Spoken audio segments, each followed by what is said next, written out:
Hello दोस्तों, मैं शशि भूषण कैवर्ते संजीवनी की अकेडमी के यूट्यूब क्लास में आप सभी का स्वागत करता हूं। इस वीडियो हम लोग छत्तीसगढ़ इतिहास के संबंध में अध्ययन करने वाले हैं। इससे पहले जो है छत्तीसगढ़ के इतिहास के संबंध में एक वीडियो बनाया जा चुका है। अगर वह वीडियो आप लोगों ने नहीं देखा है तो उसको आपका लिंक जो है आपको डिस्क्रिप्शन बॉक्स में प्रोवाइड करा दिया जाएगा। आप वहाँ से आप उस वीडियो को देख सकते हैं। ठीक है, तो मैं बता दूं वहाँ पर उस वीडियो हम लोगों ने क्या क्या चर्चा किया। प्रागैतिहासिक काल के बारे में चर्चा किया है। ठीक है, प्रागैतिहासिक काल मतलब पूर्व पाषाण काल, मध्य पाषाण काल, उत्तर पाषाण काल, नव पाषाण काल, इनके बारे में पूरी तरीके से चर्चा किए हैं। ठीक है, और साथ ही साथ यहाँ पर आद्य ऐतिहासिक काल, चूँकि आद्य ऐतिहासिक काल से संबंध में छत्तीसगढ़ में कोई साक्ष्य नहीं मिले हैं, इसलिए इनके बारे में हम लोग को ज़्यादा अध्ययन करना नहीं पड़ेगा, है ना। तो ये ध्यान रखना। और अगली बात हम लोग देखते हैं तो यहाँ पर ऐतिहासिक काल। ऐतिहासिक काल को देखें तो ऐतिहासिक काल को छत्तीसगढ़ में देखें तो 3 खंडों में बांटा गया है।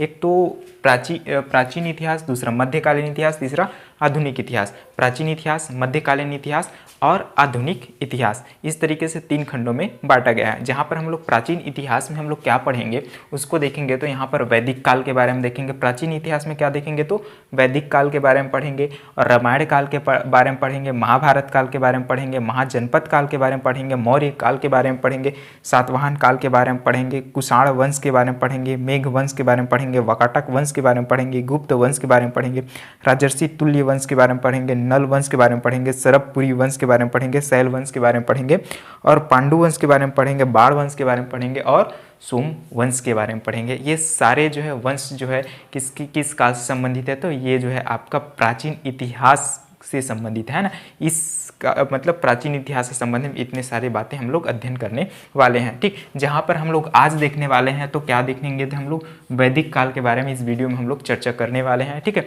इसके बाद देखें तो मध्यकालीन इतिहास। मध्यकालीन इतिहास में देखते हैं तो मध्यकालीन इतिहास में क्या देखेंगे, कलचुरी वंश के बारे में पढ़ेंगे। कलचुरी वंश मतलब छत्तीसगढ़ में इनका 2 शाख होता है, एक तो रायपुर शाखा और दूसरा रतनपुर शाख। तो रायपुर और रतनपुर दोनों शाख के बारे में हम लोग अध्ययन करने वाले हैं, रायपुर शाख और रतनपुर शाख। और उसके बाद फणिनाग वंश के बारे में देखेंगे, यानी फणिनाग वंश, कवर्धा के फणिनाग वंश। तो कवर्धा क्षेत्र में जो फणिनाग वंश निवास करते हैं उनके बारे में हम लोग अध्ययन करने वाले हैं। और यहाँ पर छिंदक नागवंश यानी बस्तर के छिंदक नागवंश के बारे में देखेंगे।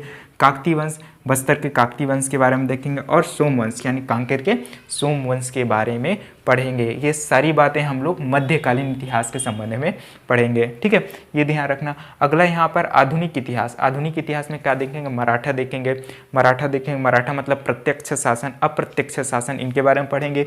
और यहाँ पर ब्रिटिश शासन ये भी प्रत्यक्ष और अप्रत्यक्ष दोनों भी हम लोग देखने वाले हैं। 1857 की क्रांति देखेंगे, इसी के अंतर्गत मिल मजदूर आंदोलन देखेंगे, इसी के अंतर्गत सविनय अवज्ञा आंदोलन देखेंगे, इसी के अंतर्गत जो है असहयोग आंदोलन देखेंगे।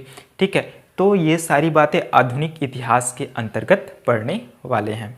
ठीक है, तो सबसे पहले आज हम लोग क्या देखेंगे तो वैदिक काल देखेंगे। ठीक, क्या देखेंगे तो वैदिक काल देखेंगे। तो वैदिक काल देखेंगे तो आपके पास ये मिलता है वैदिक काल। वैदिक काल का जो टाइम लाइन देखें तो 1500 से 600 ईसा पूर्व तक इसका समय मिलता है। 1500 से 600 ईसा पूर्व का समय मिलता है। ये जो भारतीय इतिहास के संबंध में, छत्तीसगढ़ इतिहास के संबंध में नहीं है, भारतीय इतिहास के संबंध में 1500 से 600 ईसा पूर्व तक इसका समय मिलता है। ठीक, तो यहाँ पर इसको 2 खंड में बांटा जाता है, एक तो वैदिक काल, एक तो ऋग वैदिक काल और दूसरा उत्तर वैदिक काल। एक तो ऋग वैदिक काल, दूसरा उत्तर वैदिक काल।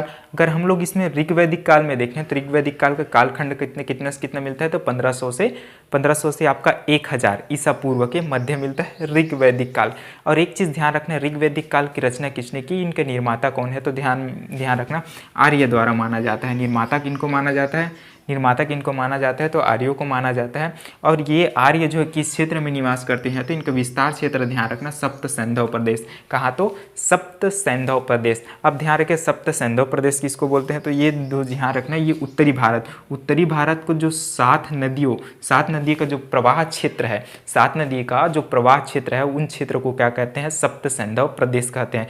सिंधु, झेलम, चिनाब, रावी, ब्यास, सतलज और सरस्वती। सिंधु, झेलम, चिनाब, रावी, ब्यास, सतलज और सरस्वती, इन जो है 7 नदियों का जो प्रवाह क्षेत्र है उस क्षेत्र को क्या बोलते हैं, तो सप्त सिंधु प्रदेश बोलते हैं। और इसी की ध्यान रखना, कश्मीर के एक मुंज पर्वत है।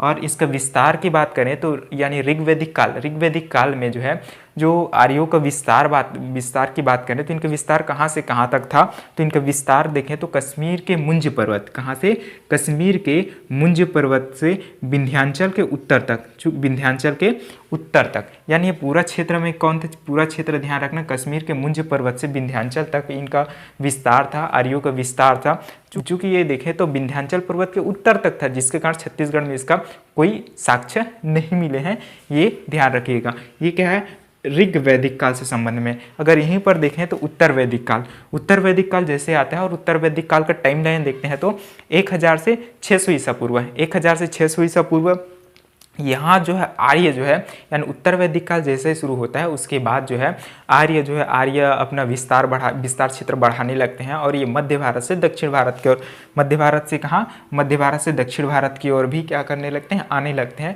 जिसके कारण इनका कुछ साक्ष्य छत्तीसगढ़ में भी देखने को मिलता है। और इस समय यानी उत्तर वैदिक काल में जो है बस्तर को दक्षिण दिक कहा जाता है। ध्यान रखिएगा, ये पूछा गया था कि उत्तर वैदिक काल में बस्तर को क्या कहा जाता है, तो दक्षिण दिक कहा जाता है। तो ये इंपॉर्टेंट है, ध्यान रखिएगा, यहाँ पर नोट नहीं किया हूँ तो उसको नोट कर लीजिएगा, है ना। आर्य का विस्तार कहा तो मध्य भारत से दक्षिण भारत की ओर हुआ, किस काल में, तो उत्तर वैदिक काल में, ठीक, ध्यान रखिएगा। और इसी समय जो है यानी उत्तर वैदिक काल में कौशिकी नामक ब्राह्मण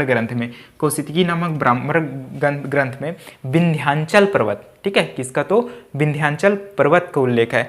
कौशिकी नामक ब्राह्मण ग्रंथ में विंध्याचल पर्वत का उल्लेख है। और शतपथ नामक ब्राह्मण ग्रंथ में समुद्रों का उल्लेख मिलता है। शतपथ नामक ब्राह्मण ग्रंथ में किनका उल्लेख मिलता है, तो समुद्रों का उल्लेख मिलता है, ध्यान रखिएगा। और इस उत्तर वैदिक काल में जो है नर्मदा नदी को क्या कहा जाता था, तो रेवा नदी कहा जाता था। ये सारी बातें ध्यान रखिएगा। यहाँ से मतलब वैदिक काल से संबंधित ज़्यादा क्वेश्चन नहीं बनते हैं। इसके बाद अगर देखें रामायण काल, महाभारत काल, इन सारे से क्वेश्चन काफ़ी ज़्यादा बनते हैं। फिर भी यहाँ पर ध्यान रखिए, खास करके इंपॉर्टेंट ध्यान रखिएगा, उत्तर वैदिक काल में जो है बस्तर को क्या कहा जाता था, तो दक्षिण दिक कहा जाता था। ये खास करके ध्यान रखिएगा। इससे संबंधित और वीडियो आएगा, तो इसके लिए आपको सबसे ज़्यादा चाहिए, आप जानते हैं, सपोर्ट चाहिए, लाइक, सब्सक्राइब और शेयर चाहिए, ठीक है। आप जितना ज़्यादा शेयर करेंगे हमारे सब्सक्राइबर बढ़ेंगे, वैसे हम लोग वीडियो कंटिन्यू करेंगे। यानी ये डिपेंड होता है आपके सपोर्ट के ऊपर, है ना। तो हो सके तो काफ़ी अच्छा सपोर्ट कीजिएगा, बेहतर सपोर्ट कीजिएगा, ठीक। और अगर आप हमारे टेलीग्राम चैनल से नहीं जुड़े हैं तो टेलीग्राम चैनल से जुड़ जाइएगा, उसका लिंक भी आपको डिस्क्रिप्शन बॉक्स में उपलब्ध करा दिया जाएगा। और स्क्रीन पर जो है उसका QR कोड शो हो रहा होगा, उससे आप डायरेक्ट जो है हमारे टेलीग्राम चैनल से जुड़ सकते हैं, ठीक है। तो मिलते हैं अगले वीडियो में, तब तक के लिए धन्यवाद।